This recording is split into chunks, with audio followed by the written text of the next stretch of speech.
मुल्क भर में कोरोना के 1277 केसेस रिपोर्ट। मुस्बत केसेस की शरह 2.7% हो गई।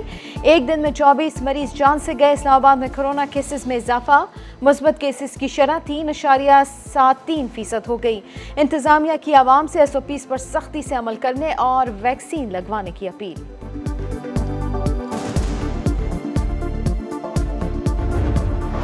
कोरोना वैक्सीन के मुबैना मुज़र असरात पर इक़दामात के लिए दरख्वास्तें। Chief justice Islamabad high court Athar Minallah ने दरख्वास्तें नाकाबिल समाअत करार देकर खारिज कर दी।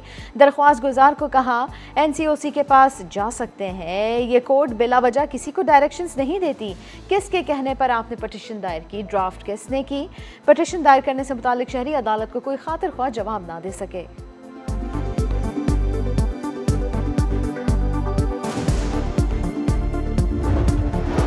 पाकिस्तान की सरजमीन अफगानिस्तान के तनाज़े में इस्तेमाल नहीं हो रही। हमने आम के लिए मुखलिसाना, मुस्बत और जिम्मेदाराना किरदार अदा किया।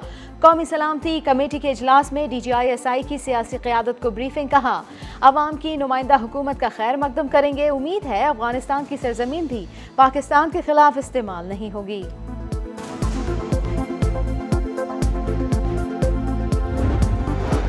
अवाम करप्शन का खात्मा और बदउनवान अनासर का कड़ा एहतसाब चाहते हैं। वज़ीर आला पंजाब कहते हैं करप्ट अनासर ने मुल्क व कौम को नाकाबिल तलाफी नुकसान पहुँचाया। PTI की करप्शन के खिलाफ जद्दोजहद नतीजा खेज साबित हो रही है।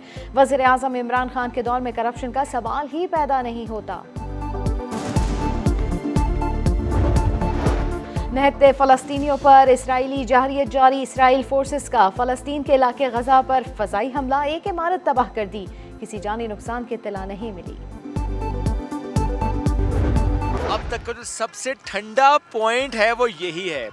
जून जुलाई गर्मी है पूरे पाकिस्तान में, लेकिन यहाँ पर है सर्दी।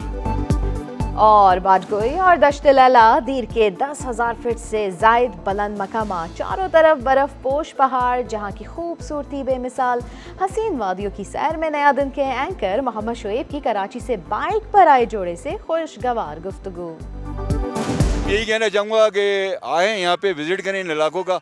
और जून जुलाई का सीज़न है और मैं कहता हूँ कराची वाले अगर यहाँ नहीं आए तो कहीं नहीं गए, फिर बेकार है।